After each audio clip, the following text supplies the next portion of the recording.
إن الحمد لله نحمده ونستعينه من يهده الله فلا مضل له ومن يضلل فلا هادي له أشهد أن لا إله إلا الله وحده لا شريك له وأشهد أن محمدا عبده ورسوله يا أيها الذين آمنوا اتقوا الله حق تقاته ولا تموتن إلا وأنتم مسلمون يا أيها الناس اتقوا ربكم الذي خلقكم من نفس واحدة وخلق منها زوجها وبث منهما رجالا كثيرا ونساء واتقوا الله الذي تساءلون به والأرحام إن الله كان عليكم رقيبا يا أيها الذين آمنوا اتقوا الله وقولوا قولا سديدا يصلح لكم أعمالكم ويغفر لكم ذنوبكم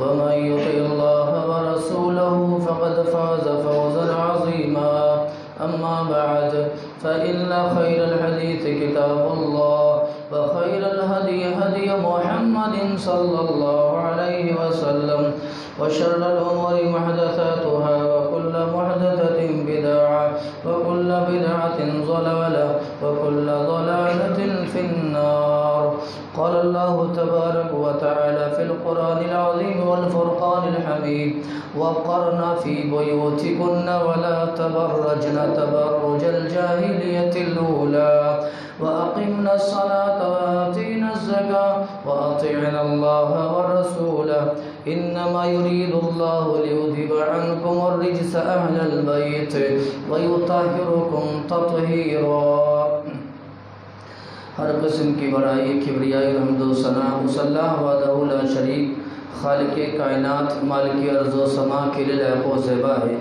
جس اللہ تبارک و تعالیٰ نے مجھ اور آپ کو پیدا فرمایا اور بے شمار گنت نعمتوں سے نوازا بعد صلاۃ و سلام و تمام انبیاء کرام علیہم الصلاۃ و تسلیم پر سیدنا آدم علیہ الصلاۃ والسلام سے لے کر میرے اور آپ کے آخری نبی آقائے نامدار تاجدار مدنی ساقی کوثر شافع معشر حضرت محمد الرسول اللہ صلی اللہ تعالی علیہ وسلم پر جنہیں اللہ تبارک و تعالی نے اس کائنات کا رحمت للعالمین بنا کر کے مبعوث کیا اللہم صلی وسلم وبارک علیہ قابل احترام بزرگوں عزیز ساتھیوں نوجوان دوستوں پیارے بچوں اور معزز خواتین اسلام اس مختصر سے حمد و صلوات کے بعد اللہ کی توفیق اور اس کی مدد سے سورۃ الاحزاب کی ایک آیت کریمہ میں نے آپ کی خدمت میں تلاوت کی ہے اسی کی مناسبت سے انشاءاللہ العزیز آج کے خطبہ جمعہ میں جو باتیں آپ کی خدمت میں رکھنے کی کوشش کریں گے وہ انشاءاللہ العزیز ابھی اس کی تفصیل آپ کے سامنے آ جائے گی اللہ سے مل کر کے دعا کریں اللہ تعالیٰ کہنے اور سننے سے زیادہ عمل کی توفیق نصیب فرمائے اللہ تعالیٰ ہم سب کی بیٹھک کو قبول فرمائے ہمارے خطاؤں کو ہمارے گناہوں کو ہمارے غلطیوں کو اللہ تعالیٰ معاف فرمائے آمین رب العالمین حضرات اللہ تبارک و تعالیٰ نے جو دین اسلام ہمیں دے کر کے بھیجا ہے یہ دنیا میں واحد اللہ تبارک و تعالیٰ کا دین ہے جو پسندیدہ ہے اور محبوب ہے اسی دین اسلام کو لے کر کے ہم اللہ کی خدمت میں اللہ کی بارگاہ میں جائیں گے تو ہمارے لیے کامیابی ہے ہمارے لیے جنت ہے ہمارے لیے اللہ کی رضا ہے ہمارے لیے اللہ کی خوشنودی ہے یہ دین اگر ہم نے کہیں چھوڑ دیا خدا نخواستہ تو پھر اللہ کی جہنم یہ ہمارا مقدر بن جائے گی اللہ تعالیٰ میری اور آپ کی حفاظت فرمائے آمین اللہ سے مل کر کے دعا یہ فرمائے اللہ تعالیٰ مرتے دم تک اسی دین پر قائم رکھے الہاد پرستی سے فتنہ ارتداد سے اور دیگر باطل مذاہب سے اللہ تعالیٰ میری آپ کی حفاظت فرمائے آمین اس وقت ہندوستانی اور بھارتی مسلمانوں کے سامنے جو مسائل ہیں ان گنت مسائل میرے اور آپ کے سامنے کھڑے ہیں اور امت مسلمہ کو نگلنے کے لیے تیار کھڑے ہیں کہ انہیں زمین سے فنا کر دیا جائے مٹا دیا جائے بہت سارے مسائل ہیں جنہیں امت مسلمہ کو درپیش ہیں وہ اندرونی مسائل بھی ہیں بیرونی مسائل بھی ہیں داخلی مسائل بھی ہیں خارجی مسائل بھی ہیں لیکن ایک میں بڑے ہی درد کے ساتھ ایک بہت بڑا مسئلہ جو اس وقت امت کو درپیش ہے اور امت مسلمہ اس بھور میں پھنسی ہوئی ہے وہ مسئلہ یہ مسلم بچیوں کا بغاوت یہ مسلم جو بچیاں ہیں یہ غیر مسلموں کے ساتھ ان کا شادی اور ان کا بیاہ کرنا، صاف طور پر سیدھے سادے لفظوں میں بات کروں گا، اور میری گفتگو آپ سے ہونے والی انشاءاللہ تبارک و تعالیٰ۔ آپ میرے سامنے ہیں، لہٰذا میری گفتگو آپ سے ہوگی۔ اس وقت اگر جن کی نظر سماج پر ہے، سوسائٹی پر ہے، مسلم سماج پر ہے، مسلم معاشرے پر ہے، مسلم امت پر ہے، جو آنکھیں کھول کر کے دنیا دیکھ رہے ہیں، جی رہے ہیں، وہ جانتے ہیں زمینی صورتحال کا جائزہ لیا جائے تو اس وقت امت مسلمہ کے سامنے سب سے بڑا مسئلہ یہ مسلم بچیاں، مسلم لڑکیاں غیر مسلم لڑکوں کے ساتھ جو شادی اور بیاہ کے واقعات اور کانڈ ہو رہے ہیں، یہ ہوش اڑا دینے والے ہیں، اللہ کی قسم ہے، یہ خون کے آنسو رلا دینے والا ہے۔ اور جانتے ہیں سب سے بڑا مسئلہ یہ ہے مسلم بچیوں کی حفاظت کرنا، کفار لڑکوں کے، غیر مسلم لڑکوں کے چنگل سے مسلم بچیوں کو بچانا، یہ سارے گارجین کی، سارے ذمہ داروں کی ذمہ داری ہے۔ اللہ سے دعا فرمائے اللہ ہمیں عقل سلیم نصیب فرمائے۔ جو مسلم قوم کے رہبر ہیں، رہنما ہیں، ذمہ داران ہیں، لیڈران ہیں، جو قوم کی قیادت واقعی میں کر رہے ہیں، اللہ انہیں عقل سلیم عطا فرمائے۔ اس وقت امت مسلمہ پر چاروں طرف سے فتنے ہیں، لیکن جانتے ہیں اس وقت بھارت میں، ہمارے ملک ہندوستان میں، ملک کے کونے کونے سے چاروں طرف سے فتنہ ارتداد کی لہر اٹھی ہے۔ ممبئی شہر لے لیا جائے، پونا شہر، بنگلور شہر، حیدرآباد شہر، مدراس شہر، لکھنؤ شہر، ہندوستان کے جتنے بڑے بڑے شہر ہیں، آپ اگر سماج میں جی رہے ہیں، آپ کے اندر غیرت اگر ذرا بھی ہے تو آپ یقین کیجئے، اخبارات اٹھا کر کے دیکھیے، سوشل میڈیا پر دیکھیے، ایسے ایسے واقعات آ رہے ہر مہینے میں، بڑے بڑے شہروں سے 18، 10، 12، 15، 20 ایسے کیسز آ رہے ہیں۔ مسلم بچیاں یہ اپنا اپلیکیشن دائر کر کے رکھی ہیں کہ فلاں غیر مسلم سے میری شادی کرا دی جائے، نعوذ باللہ۔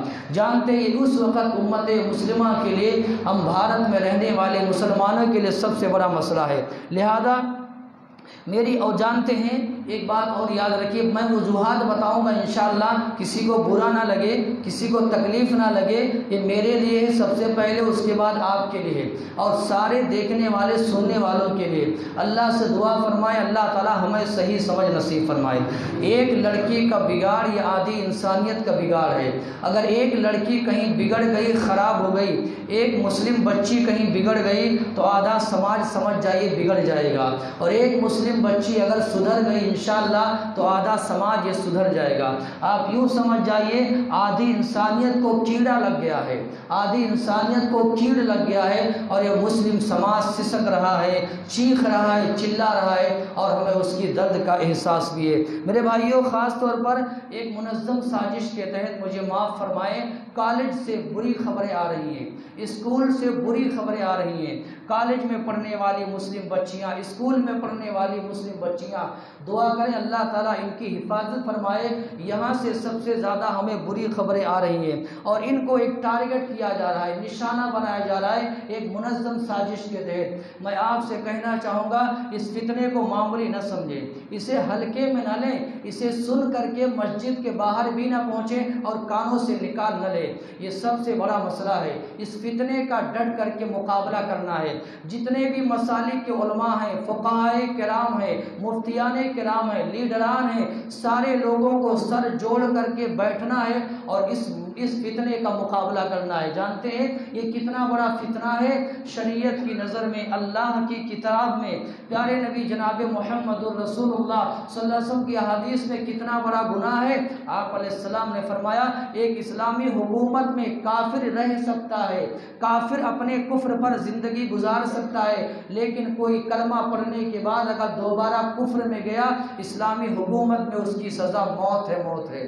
پیارے نبی اکرم جناب محمد الرسول اللہ نے فرمایا من بدل دینہ فاقتلوہ، جو اسلام قبول کرنے کے بعد چاہے خاندانی مسلمان رہا ہے یا بعد میں مسلمان ہوا ہے، جس نے بھی کلمہ پڑھ لیا اور دوبارہ کفر میں چلے گیا ہے، اس کی سزا قتل ہے، قتل ہے۔ لیکن ہم یہ متعین نہیں کر سکتے ہیں، یہ اسلامی حکومت کا کام ہے، اور ہمارے بھارت میں اسلامی حکومت نہیں ہے، لہذا یہ کام ہم نہیں کر سکتے ہیں۔ اور جانتے ہیں آپ کو یہ بھی علم ہونا چاہیے میں بتا یہ رہا ہوں کہ کتنا بڑا یہ فتنہ ہے، اسے معمولی نہ سمجھیں، اسے ہلکے میں نہ لیں، اسے سن کر کے نکال نہ دیں۔ اور پیارے نبی جناب محمد رسول اللہ صلی اللہ علیہ وسلم کی وفات ہوئی، صدیق اکبر سبحان اللہ نام یاد رکھنا، خلیفہ اول ہیں مسلمانوں کے، یہ جب مسلمانوں کے خلیفہ بنے نا، ان کے سامنے بہت سارے فتنے کھڑے ہو گئے تھے، ایک سے ایک بڑے فتنے اور چیلنجز ان کے سامنے تھے۔ صدیق اکبر کی فہم و فراست پر غور جائیں، قربان جائیں سبحان اللہ، انہوں نے سارے فتنے کو بالائے طاق رکھ کر کے سب سے پہلے جس فتنے کو اس عرب کی سرزمین سے ختم کیا، پاک کیا، جس فتنے کی سرکوبی کی، وہ فتنہ ارتداد تھا۔ سبحان اللہ، صدیق اکبر نے مقابلہ کیا اور اس فتنے کو جڑ سے ختم کر دیا۔ ہمارے ملک ہندوستان میں آزادی سے پہلے غیر مسلموں نے جب اور یہاں کے کافروں نے، بات صاف میں کر رہا ہوں، یہاں کے کافروں نے، یہاں کے آریہ سماج نے جب اسلام پر حملہ کیا، اٹیک کیا، سبحان اللہ قربان جائیں، علامہ ثناء اللہ امرتسری رحمۃ اللہ علیہ نے دعا فرمائے اللہ اس مرد مجاہد کی قبر پر کروڑوں کروڑوں اللہ رحمت نازل فرمائے۔ علامہ ثناء اللہ امرتسری رحمۃ اللہ علیہ نے تقریر کے ذریعہ، تحریر کے ذریعہ، مناظروں کے ذریعہ اس فتنے کو ہندوستان سے پاک اور صاف کر دیا تھا۔ لیکن کیا کیا جائے، دور حاضر میں یہ فتنہ بڑی تیزی سے ابھر رہا ہے اور بڑی تیزی سے پنپ رہا ہے، اور اس میں مسلم قوم کی پڑھنے والی رہنے والی بچیاں اللہ کی قسم یہ نشانے پر ہیں۔ اور ایک بہت بڑی افسوس کی بات یہ ہے، ہمارا کام یہ تھا، آپ کا کام یہ تھا، ہم داعی بن کر کے زندگی گزاریں، ہمارا کام یہ تھا ہم دعوت دینے والے بنے۔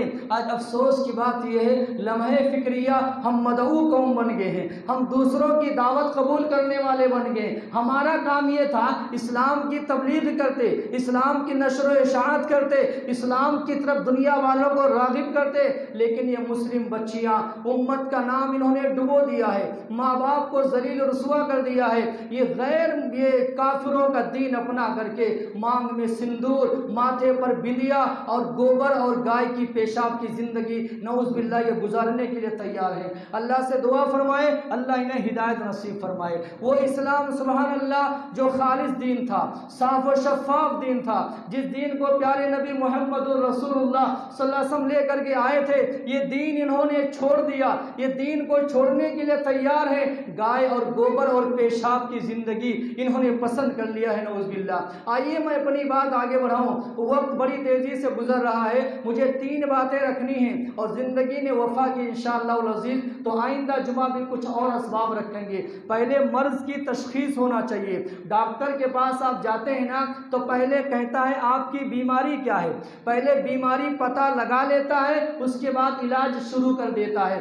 آئیے دیکھتے ہیں کیا وجہ ہے، کیا اسباب ہے، کیا ریزن ہے۔ یہ مسلم بچیاں کافروں کے دامن میں جا رہی ہیں اور غیر مسلموں کا دین قبول کر رہی ہیں، ماں باپ کی ناک کٹوا رہی ہیں، مسلم امت کو ذلیل و رسوا کر رہی ہیں۔ یہ میرا خاص موضوع اس لیے ہے کیونکہ اتنے میں نے 10 دنوں سے اخبارات اور سوشل میڈیا پر ایسے ہم نے بیانات سنے ہیں، ایسے ویڈیو دیکھے، میرے پاس اخبار کے تراشے اتنے موجود ہیں، کوئی مرد مجاہد جمعہ کے بعد آ کے مجھ سے ملاقات کر لے، میں نے کاٹ کر کے رکھے ہیں، کتنے واقعات روزانہ ہو رہے ہیں۔ اور ایک شہر ہی نہیں، تعلقہ میں جا کر کے دیکھو، قریہ میں، دیہات میں جا کر کے دیکھو، اب تو کوئی شہر محفوظ نہیں ہے۔ اور سب سے بڑا مسئلہ یہ ہے، لڑکیاں تو بچیاں ہیں، شادی شدہ عورتیں بھی اپنے بچوں کو چھوڑ کر کے وہ غیر مسلموں کے دامن میں جا رہی ہیں نعوذ باللہ۔ کیا ہو رہا ہے اس امت میں، کتنی برائی آ گئی اس امت میں، کہاں ہم جی رہے ہیں، کدھر ہم جا رہے ہیں، کیا کرنا چاہیے تھا ہمیں، کیا ہم کر رہے ہیں۔ جانتے ہیں ہم داعی قوم ہیں، ہمارا کام ہے دعوت دینا، لیکن افسوس کا مسئلہ یہ ہے ہم نے دوسروں کی دعوت کو قبول کر لیا ہے۔ آئیے جلدی بات بڑھائیں گے انشاءاللہ اور اپنی بات ختم کریں گے۔ اللہ سے دعا کریں اللہ کسی کو برا نہ لگے، کسی کو برا نہ لگے، دعا کریں اور اللہ سے دعا فرمائیں اللہ میری اگر اصلاح ہے میں اپنی اصلاح کروں، آپ میں اگر اصلاح کی ضرورت ہے اللہ سب کو اصلاح کرنے کی توفیق نصیب فرمائے، آمین رب العالمین۔ سب سے بڑی جو بیماری ہے، سب سے بڑا جو سبب ہے یا آپ ریزن کہہ لیں یا سب سے بڑی جو وجہ کہہ لیں، وہ یہ ہے، جانتے ہیں دین سے دوری، سبحان اللہ، سب سے بڑا جو وجہ ہے اور سبب ہے، آپ بھی تجزیہ کیجئے اور آپ ہمیں بتا بھی سکتے ہیں مولانا یہ وجہ ہے، یہ سبب ہے، یہ ریزن آپ بھی بتا سکتے ہیں، شیئر کر سکتے ہیں، لیکن میں جو آپ کے سامنے شیئر کر رہا ہوں ان میں سب سے پہلی چیز یہ ہے دین سے دوری،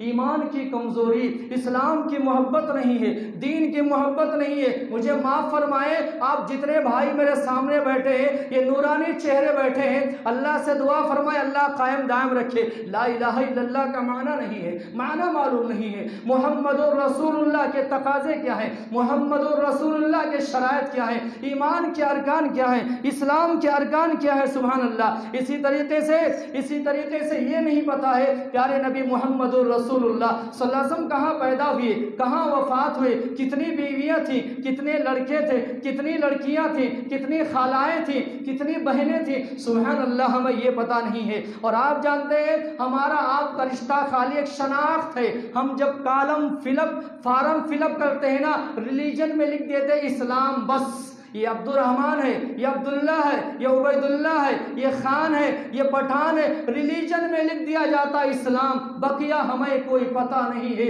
ہم مسلمان کیوں ہوئے ہیں اور ایک مسلمان کا کیا مقام مرتبہ ہے، اسلام کتنا بڑا دین ہے، سبحان اللہ ہمیں اس کا شعور نہیں ہے۔ اور دور مت جائیے، اور جانتے مسلم بچیوں کی بگاڑ کی سب سے بڑی وجہ یہ ہے، مجھے معاف فرمائیں ہم نے اپنی بچیوں کو جمعہ سے دور رکھا، اللہ کی قسم ہے فخر کے ساتھ میں کہتا ہوں، ذمہ داروں کے لیے دعا فرماتا ہوں آپ کے لیے کہ اللہ تعالیٰ قبول فرمائے، یہ واحد مسجد ہے جہاں پر بچیوں کے لیے انتظام ہے۔ ہم نے آج اپنی بچیوں کو جمعہ سے دور کر دیا، عیدین سے دور کر دیا، جلسے جلوس سے دور کر دیا، کہاں جائیں گی یہ بچیاں ہماری، یہ مسلم بچیاں کہاں جا رہی ہیں؟ جانتے ہیں دنیا جہاں کی سیر کر کے آ رہی ہیں، علماء کرام نے فتویٰ دے دیا مساجد میں بچیاں نہیں جا سکتی ہیں، مساجد میں خواتین نہیں جا سکتی ہیں، دنیا جہاں کی سیر کر کے امت کی مائیں بہنیں آئے جائز ہے، مسجدوں میں نہیں آ سکتی ہیں۔ یہ فتوے ہمارے آج مسلم بچیوں کو بگاڑنے میں ان فتووں نے بڑا کام کیا ہے، ان فتووں نے بڑا کام کیا ہے۔ آج ہم نے دیکھیے اپنی بچیوں کو دین سے کتنا دور کر دیا ہے، اور آپ کے اندر میرے اندر دینداری کتنی ہے مجھے معاف فرمائے، فجر کی نماز میں دیکھ لیا جائے، میں اس بھیڑ کو دیکھ کر کے کبھی خوش نہیں ہوا ہوں، میں ان چہروں کو دیکھ کر کے جمعہ میں کبھی نہیں خوش ہوا ہوں۔ ارے جمعہ میں تو آپ آنے والے ہی ہیں، آپ تو تھوڑی بھی اگر ایمان ہے تو آپ آئیں گے، چہرہ کب ایمان ایک مسلمان کو خوشی کب ہوتی ہے جب فجر میں اتنے مصلیوں کو دیکھ لیا جائے، سبحان اللہ مسلمانوں کی دینداری کتنی ہے فجر میں دیکھ لیا جائے، فجر کی نماز میں پتہ چلتا ہے مسلم سماج میں کتنی دینداری ہے، کتنے فیصد مسلمان دیندار ہیں۔ یہ میری آپ کی دینداری کا حال ہے میرے بھائیوں۔ اور جانتے ہیں ہم نے اپنی بچیوں کو دین کی حلاوت سے، ایمان کی حلاوت سے، اسلام کی لذت سے ہم نے محروم کر دیا ہے۔ ہماری بچیوں کو یہ بھی پتہ نہیں ہے، یہ بھی پتہ نہیں ہے لا الہ الا اللہ، لا الہ الا اللہ محمد الرسول اللہ صلی اللہ علیہ وسلم جب کلمہ ہم نے پڑھ لیا ہے تو ہمارے اوپر کیا ذمہ داری عائد ہوتی ہے۔ اس لیے میرے بھائیوں کہنا یہ چاہتے ہیں، سب سے بڑا پیغام ہمارا یہ ہے، بات میں بڑی تیزی سے کر رہا ہوں، ہم اپنے بچیوں کو ہم نے سارا علوم دیا اور دیجئے، سارے دنیا بھر کا علم دیجئے، کوئی اعتراض نہیں ہے، کوئی پریشانی کی بات نہیں ہے، ہم نے یہ نہیں دیا اپنی بچیوں کو عائشہ بن کر کے رہنا، خدیجہ بن کر کے رہنا، فاطمہ بن کر کے رہنا، سمیہ بن کر کے رہنا جس سمیہ کے دونوں ٹانگ پھاڑ دیے گئے تھے، حفصہ بن کر کے رہنا، اپنی بچیوں کو سارا علم ہم نے دیا، انجینئر ہم نے بنایا، ڈاکٹر بنایا، پروفیسر بنایا، سب ہم نے بنایا، عائشہ نہیں بنایا، خدیجہ نہیں بنایا، سمیہ نہیں بنایا، صفیہ نہیں بنایا اور حفصہ نہیں بنایا، سبحان اللہ۔ یہ میری آپ کی کمی یہاں پر ہے اور میری آپ کی کوتاہی یہاں پر ہے، ورنہ ہماری یہ بچیاں یہ ناچنے والوں سے شادیاں کرتی، زانی لوگوں سے شادیاں کرتی، کافروں سے شادیاں کرتی، پیشاب پینے والوں سے شادیاں کرتی، گوبر چہروں پر ملنے والوں سے ہماری بچیاں شادیاں کرتی، کافروں سے شادیاں کرتی۔ ارے ہم نے انہیں عقیدے کا علم نہیں دیا، ایمان کیا ہے، ایمان کی مٹھاس کیا ہے، توحید کی مٹھاس کیا ہے، ہم نے یہی نہیں دیا ہے، سبحان اللہ۔ اگر ایمان کی مٹھاس اگر ہم دیتے، اسلام کی محبت اگر دل میں بٹھا دے، ارے جسم کے ٹکڑے ٹکڑے ہو جاتے، سمیہ کی کی طرح ہماری بچیاں کبھی دین ایمان کا سودا نہیں کرتی میرے بھائیوں. اس لیے اور میں اور آپ بھی, مجھے معاف فرمائے, ہم بڑے گنہگار ہیں, آپ بھی زیادہ خطا گار ہیں, خطائیں غلطیاں آپ کی زیادہ ہیں. لاکھوں روپیہ ڈونیشن دے کر کے 7 بجے اسکول چھوڑ کر کے آؤ گے, 7 بجے اسکول چھوڑ کر کے آؤ گے. انہی بچیوں کو ہر مساجد میں صبح اور شام پڑھائی کا انتظام رہتا ہے, کوئی فری نہیں, کوئی فیس نہیں ہے, کوئی پیسہ نہیں لیا جاتا ہے. جماعت اور جمعیت سے عالم مقرر ہوتے ہیں, صبح اور شام فری میں تعلیم دیتے ہیں. آپ یہاں نہیں بھیجیں گے, یہاں پڑھانے کے لیے نہیں بھیجیں گے. ہاں صبح 7 بجے. اور میری آپ کی عادت کیا ہے معلوم ہے, ہم بچیوں سے کہتے ہیں سو جاؤ بیٹا صبح اسکول جانا ہے. کیا کہتے ہیں؟ کہتے ہیں جلدی سو جاؤ بیٹا صبح اسکول جانا ہے. انہی بچیوں سے یہ نہیں کہتے جلدی سو جاؤ بٹیا فجر کی نماز پڑھنی ہے. یہ مزاج بدلو میرے بھائی, یہ الفاظ بدلو. کب تمہارے زبان سے یہ الفاظ نکلیں گے, میری بیٹی میری بچی جلدی سو جا فجر کی نماز پڑھنا ہے. ہم جلدی اس لیے سناتے ہیں اسکول جلدی جانا ہے. کب تک یہ راگ الاپ ہوگے, کب تک یہ بدعقیدگیاں, کب تک یہ برائیاں رہیں گی میرے بھائیوں. اس لیے ہم ایک بات کہہ کر کے اپنی بات آگے بڑھا رہے ہیں. میری آپ کی ذمہ داری یہ ہے ہم انہیں دینی تعلیمات سے واقفیت کرائیں انشاءاللہ تعالی, انشاءاللہ تبارک و تعالی. مساجد میں صبح اور شام سبحان اللہ تعلیم کا نظم رہتا ہے. فری میں ہے بھائی, مفت میں ہے بھائی. جمعیت والے یہ مفت میں انتظام کرتے ہیں. اللہ سے دعا فرمائے اللہ قبول فرمائے. یہاں بھیجیے. اور دینی مدارس پر بھی بڑا افسوس ہوتا ہے. دینی مدارس میں بچیاں 8 سال پڑھ کر کے آتی ہیں, تعلیم کے نام پر زیرو, تربیت کے نام پر زیرو, اخلاق کے نام پر زیرو. انہوں نے بھی بچیوں کا بیڑا غرق کر دیا ہے. اس لیے ماں باپ کیا کرتے ہیں, مدارس میں پڑھائی نہیں ہوتی ہے نا, کالج میں بھیجتے ہیں, اسکولوں میں بھیجتے ہیں. بچیاں وہاں سے علم لے کر کے آتی ہیں, لیکن عائشہ نہیں رہتی ہے, سونیا بن جاتی ہے, پرینکا بن جاتی ہے, رادھکا بن جاتی ہے. علم لے کر کے آنے والی ہماری یہ بچی عائشہ نہیں رہتی, خدیجہ نہیں رہتی ہے, سونیا بن جاتی ہے. نعوذ باللہ. اللہ سے دعا فرمائے اللہ ایمان عقیدے کی حفاظت فرمائے. بات بہت صاف ہے, بات بہت 2 ٹوک لہجے میں ہے, اور 2 باتیں اور بتا کر کے خطبہ ختم کریں گے انشاءاللہ. آئندہ جمعہ کچھ اور باتیں رکھیں گے اللہ کی توفیق اس کی مدد سے. دوسرا سبب جو میرے اپنے ذہن نظر میں ہے, آپ کے بھی ذہن اور نظر اور دماغ میں آیا ہوگا, وہ یہ سبب کیا ہے معلوم ہے, مخلوط تعلیم, جسے کہتے ہیں کو ایجوکیشن. کیا کہا جاتا ہے؟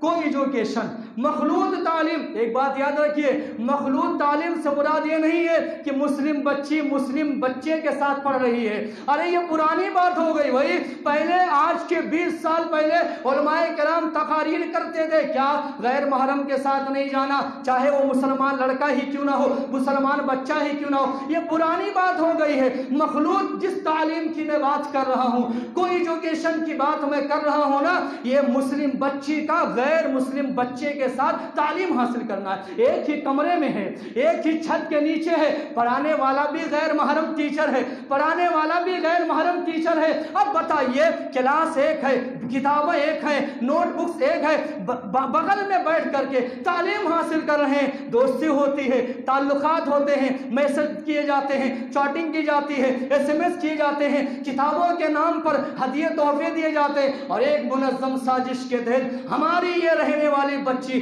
جس کا نام عائشہ ہوتا ہے, جس کا نام خدیجہ ہوتا ہے, چند دنوں کے بعد یہ سونیا بننے کے لیے تیار ہوتی. نعوذ باللہ. اللہ معاف فرمائے. یہ مخلوط تعلیم کا اثر ہے. آج جتنے بھی کالج ہیں, ادارے ہیں, یہ فتنے ارتداد کا گھر بن گئے ہیں, گھر بن گئے ہیں. یہ فتنے ارتداد کا گھر بن گئے ہیں. آج جتنے بھی یہ فتنے آ رہے ہیں نا, کالج سے سننے میں آ رہے ہیں, اسکولوں سے سننے میں آ رہے ہیں, عربی مدارس میں کبھی سننے میں نہیں آیا. الحمدللہ کہہ دیجئے نا, الحمدللہ, اللہ کا شکر و احسان ہے. یہ سارے فتنے ہمیں کالج میں سے سننے کے لیے آ رہے ہیں میرے بھائیوں. لہٰذا ایک بات یاد رکھیے, ہم تعلیم کے مخالف نہیں ہیں, کوئی بھی مولوی تعلیم کا مخالف نہیں ہے. آپ اپنی بچوں کو تعلیم دیجئے, اور یاد رکھیے دینا ضروری ہے, دینا ضروری بھی ہے. ہمارے آقا علیہ السلام نے کیا فرمایا, طلب العلم فریضہ علی کل مسلم. اس میں مسلم بچی بھی آ گئی ہے, مسلم بچہ بھی آ گیا. تعلیم دیجئے, اچھی تعلیم دیجئے, ایجوکیشن اچھی دیجئے, لیکن وہ تعلیم مت دیجئے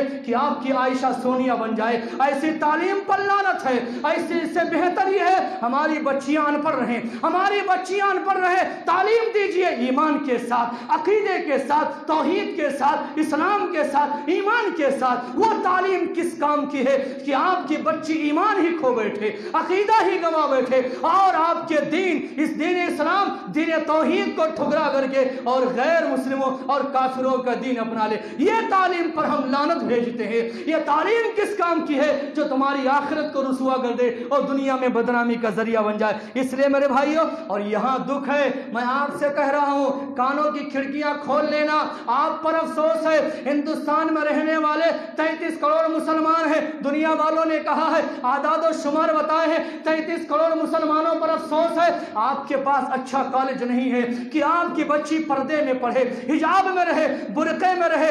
یہاں کوئی ہمارے پاس ایسا سسٹم نہیں ہے، نہ کوئی کالج ہے، نہ کوئی اسکول ہے، نہ کوئی یونیورسٹی ہے جہاں ہماری بچیاں سبحان اللہ، ہماری بچیاں سبحان اللہ اچھا ایجوکیشن حاصل کریں، عائشہ بن کر کے، خدیجہ بن کر کے، صفیہ بن کر کے، حفصہ بن کر کے رضی اللہ عنہن اجمعین۔ دعا کرے اللہ تعالیٰ سے، اللہ مسلمانوں کو توفیق نصیب فرمائے، اللہ ہمیں اچھا کالج بنانے کی، اچھے طرح اسکول بنانے کی، اللہ ہمیں اپنا مال لگانے کی اللہ توفیق نصیب فرمائے۔ ہماری بچیاں پڑھ لکھ لیں، اللہ ہم دعا کرتے ہیں، اللہ ہماری دعائیں ہماری بچوں کے حق میں قبول فرمائے، اللہ ہمارے بچوں کی حفاظت فرمائے۔ اور آخری بات کہہ کر کے بات میں سمیٹ رہا ہوں، مجھے وقت پر ختم کرنا ہے کیونکہ یہ موضوع بڑا طویل ہے، آپ مجھے بعد میں شیئر کر سکتے ہیں، مولانا یہ بھی وجہ ہے، یہ بھی وجہ ہے، یہ بھی سبب ہے، آپ بھی بیان کر سکتے ہیں، جنہیں میں انشاءاللہ نوٹ کر کے آپ کے سامنے پیش کروں گا باللہ توفیق انشاءاللہ باذن اللہ انشاءاللہ تبارک و تعالی۔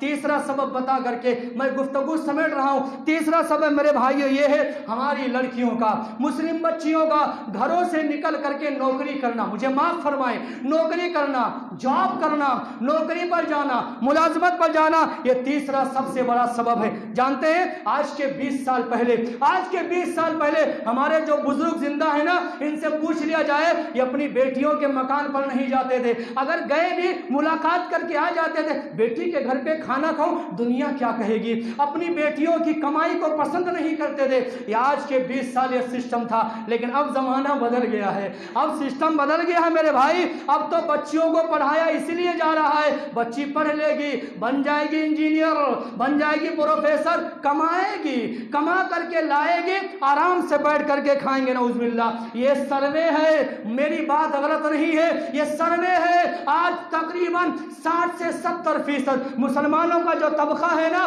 بچیوں کو اسی لیے پڑھا رہا ہے، اچھی پڑھ لے گی بچی، نوکری کرے گی، کمائے گی، کما کر کے لائے گی نعوذ باللہ۔ اور جانتے ہیں ہماری بچیاں یہ جاب کرنے جاتی ہیں، سینٹروں میں جاتی ہیں، آفسوں میں جاتی ہیں، گودام میں جاتی ہیں، جانتے ہیں وہاں کیا ہوتا ہے؟ غیر مسلم بھی رہتے ہیں، کافر بھی رہتے ہیں، کرسچن بھی رہتے ہیں، ان سے دوستی ہوتی ہے، تعلقات ہوتی ہے، نمبرات لیے دیے جاتے ہیں، کانٹیکٹ نمبر قائم ہوتا ہے، اور اس کے بعد سبحان اللہ جو ہوتا ہے، یہی مسلم بچیاں گھروں سے بھاگ کر کے غیروں سے شادیاں کر رہی۔ اور یقین نہ آئے، حوالہ یہ فقیر دے گا انشاءاللہ، میں دوں گا، ایک نہیں سینکڑوں مثالیں میں دوں گا، اس فقیر سے پوچھ لینا، بات میں صاف ہے اور حوالے کے ساتھ میں بات کر رہا ہوں۔ ایک مثال میں دینا چاہوں گا، ممبئی کے اندر کیا ہوا جانتے ہیں؟ ممبئی میں ایک بچی آخری بات کہہ کر کے بات میں ختم کر رہا ہوں۔ ممبئی میں ایک بچی کما رہی تھی، اس جس آفس میں نوکری کر رہی تھی، جانتے ہیں وہاں غیر مسلم سے اس کا تعلق ہو گیا، شادی کرنے کے لیے تیار ہو گئی، دوست احباب کو پتا چلا، وہ آ کر کے بچی کے ماں باپ سے انہوں نے کہا کہ آپ کی بچی غیر مسلم سے شادی کرنے والی ہے، آپ ذرا دھیان دیجئے۔ ماں باپ نے کیا کہا جانتے ہیں؟ ہم بڑے مجبور ہیں۔ انہوں نے کیا کہا ہم بڑے مجبور ہیں، اس لیے کہ ہماری بچی ہی کما کر کے لا رہی ہے، وہی گھر کا سارا خرچہ چلا رہی ہے، اگر ہم نے بچی کو کچھ کہہ دیا نا، آمدنی بند ہو جائے گی، خرچہ بند ہو جائے گا، ہم مجبور ہیں، ہماری بچی جو چاہے کرے۔ یہ مزاج میرا آپ کا بن گیا ہے، بچیاں گھر چلا رہی ہیں، لڑکیاں گھر چلا رہی ہیں، عورتیں گھر چلا رہی ہیں۔ یاد رکھو یہ آخری بات ہے، اسلام نے کمانے کی ذمہ داری عورتوں پر نہیں دی ہے، خواتین پر نہیں دی ہے، کمانے کی ذمہ داری اسلام نے مردوں اوپر دی ہے. ارے مرد کس لیے آپ ہیں؟ الرجال قوامون علی النساء. اسلام نے عورتوں کو فارغ کر دیا ہے، کوئی ذمہ داری نہیں ہے. بیٹی اگر ہے باپ ذمہ دار ہے، بیوی اگر ہے شوہر ذمہ دار ہے، ماں اگر بن گئی بیٹا ذمہ دار ہے. سبحان اللہ. زندگی کے عمر کے جس مرحلے پر بھی ہے اللہ نے عورت کو فارغ کر دیا ہے. کمانے کی کوئی بھی ذمہ داری اللہ نے عورت پر نہیں رکھی ہے. سبحان اللہ. اور یہی وجہ ہے اسلام نے کوئی بوجھ نہیں ڈالا ہے. قرآن نے کیا کہا؟ وَقَرْنَ فِي بُيُوتِكُنَّ. پڑھیے نا، دل میں پڑھ لیجئے. وَقَرْنَ فِي بُيُوتِكُنَّ وَلَا تَبَرَّجْنَ تَبَرُّجَ الْجَاهِلِيَّةِ الْأُولَىٰ. اے امت کی ماں بہنوں، گھروں میں ٹکی رہو، گھروں میں لازم پکڑو، گھروں میں رہو. جاہلیت کی طرح بناؤ سنگار کر کے گھروں سے باہر نہ نکلو.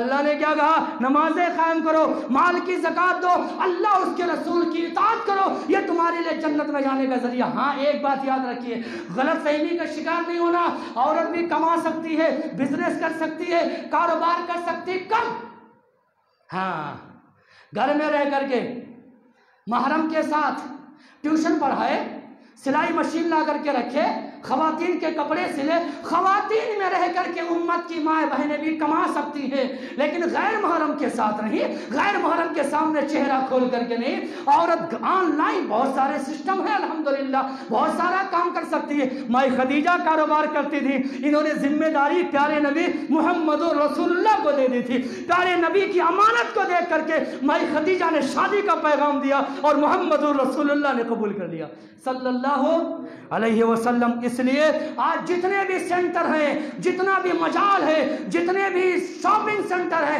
جتنے بھی ہیں، جتنی مسلم بچیاں کام کر رہی ہیں، مجھے بتائیں، کپڑے کی دکان ہے، چپل کی دکان ہے، فروٹ کی دکان ہے، فلاں کی دکان، فلاں کی دکان ہے، یہ بچیاں کام کر رہی ہیں. کیا وہاں سارے متقی لوگ رہتے؟ ارے کسی عالم کو بھی اجازت نہیں دی گئی ہے. کوئی عالم، کوئی حافظ اگر کسی کو پڑھانا ہے محرم رہے تب جا کر کے پڑھائے گا. علاج کرنا ہے، بچی پر جادو نے اٹیک کر دیا ہے، علاج کرنا ہے، تنہا کمرے میں علاج نہیں کر سکتا ہے، لڑکی کا باپ یا شوہر ہونا ضروری ہے. یہ ہے ہماری تعلیم، یہ ہے پیارے نبی محمد الرسول اللہ صلی اللہ علیہ وسلم کا پیغام. اللہ سے مل کر کے دعا فرمائے اللہ کہنے والے کو بھی، سننے والوں کو بھی اللہ سمجھنے کی توفیق نصیب فرمائے. یہ جو مرد ہیں نا، مرد ہیں، اللہ ان میں غیرت پیدا فرمائے. کہو آمین نا. اللہ غیرت پیدا فرمائے، اللہ غیرت پیدا فرمائے، اور مسلم بچوں کی اللہ تعالیٰ حفاظت فرمائے. پاک پروردگارہ، جو الہ العالمین اللہ تعالیٰ جو کفار کی جو سازشیں ہیں